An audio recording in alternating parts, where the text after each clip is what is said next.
What's up YouTube, it's your girl JD Jonay and I am back with another video. As you already see by the title, I am back with another wig install. Major shout out to Arabella Hair Company for sponsoring this video. Today I have on their number 4 24-inch water wave wig. Y'all, this wig is literally so gorgeous, but I'm not going to talk y'all heads off. Let's get into this install. So here is the packaging that they sent over. They sent me a bunch of goodies, things that I need to install the wig cap, edge brush, wig band, all of the things, you know, lashes, all the stuff they send over. This was the wig straight out of the pack. Water wave is one of my favorite textures. What I will say about their particular water wave pattern, their water wave is a little bit tighter as opposed to some of the companies that I work with, but this was the hairline, came pre-plucked and it was really nice. This was the interior of the wig. Construction was really nice. I like the elastic bands because it makes the wig feel firm on my head. So starting off, I'm gonna start with a wig cap. Once again, I've been giving the ball cap method a break just because it's a little harsh on my edges.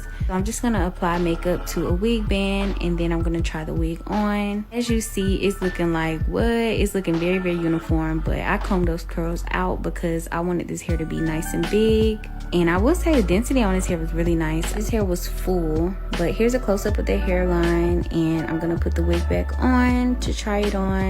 This is when you would cut any excess lace, but this wig was quite snug on my head, I will say, so I didn't have to cut anything extra until the end. So y'all see how I'm kind of making it fit. This was very snug, but I prefer snug fit because I feel like it stays on a little bit better. So just try it on and measure it up. I knew that I wanted to do a side part, so I went ahead and started navigating the hair that way so that I could go ahead and start styling it.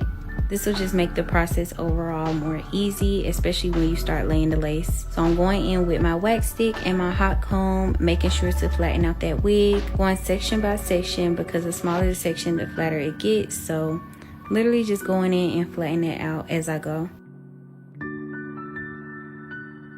You see how flat it is inside part T. So now I'm gonna go in with my Erica J lace glue, hold me down glue, and I'm gonna apply this right before my hairline. Make sure you're not applying this directly to your hairline because it could be harsh and it will pull your edges. So make sure you're putting it on skin and not any hair. So once I have all the dots on, I'm gonna go ahead and start smoothing that glue back. This is gonna cause the layer to be a little bit more thin and it's gonna dry clear for me. So once it dries clear, you're gonna go ahead and pull the wig forward and you're gonna press it down into that glue very firmly with your fingertips. You can also use a comb to kind of get that in there too. Once I have it down, I'm gonna go in with my lace band and I'm gonna tie that on for 10 to 15 minutes. And this is gonna allow that glue to fully set and melt in with that lace wig. Once those 10 minutes are up, I'm gonna remove it, and this is when I will get my straight razor. Also use shears, but just make sure you cut them zigzag, and this just allows the hairline to look more natural. It's already looking really good, and I barely touched this wig. Like, I barely plucked it at all, and it looks so good even without baby hairs, y'all. This was tea. But I did go in and add some little hairs, so I just feel like with curly hair sometimes it's just necessary, but this hair looked really good without them too. Just pulling out my little hairs for my edges. I didn't want nothing too major, just minor swoops. Once I have my hairs picked out, I'm gonna go in with my straight razor and razor off the length. This will help give them a natural tapered type look once you go in to swoop them. After all that, I'm gonna go in with my Care foam wrap, and I also use a little bit of Got2b gel and lay those edges. Like I said, I didn't want these edges to be too like perfect, so I went in very lightly, very sparsely. I didn't try and do like perfection this time because that just was not the vibe for this hair. Swoop my little side part edge. Once again, didn't want it to be too perfect, so I'm just doing it very lightly, very easily, not trying to overdo it at all.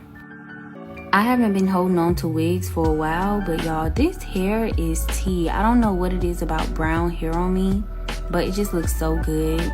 I love a good brown wig, and this curly hair just looked even better. And I typically don't even do these lengths. And right here, y'all just see me applying a little bit of water. I didn't put much on this hair at all because I wanted to keep the curlies, and I just wanted it to be big and fluffy and pretty. But I very rarely keep wigs, but I'm holding on to this one because it's just so pretty. I feel like it's super flattering, makes my eyes pop, and the length. I never like shorter curly wigs, but this is so pretty on me. Like, it just looks so natural and pretty. I don't know, I was feeling this real bad. So yeah, major shout out to Arabella for sponsoring this video. All links and specs will be in the description box below as always. Major shout out to them. Shop this hair. They're having Black Friday sales. It's tea, it's up, it's lit. And yeah, I love this wig, I love this hair. Thank you all for watching, and I'll see you guys in my next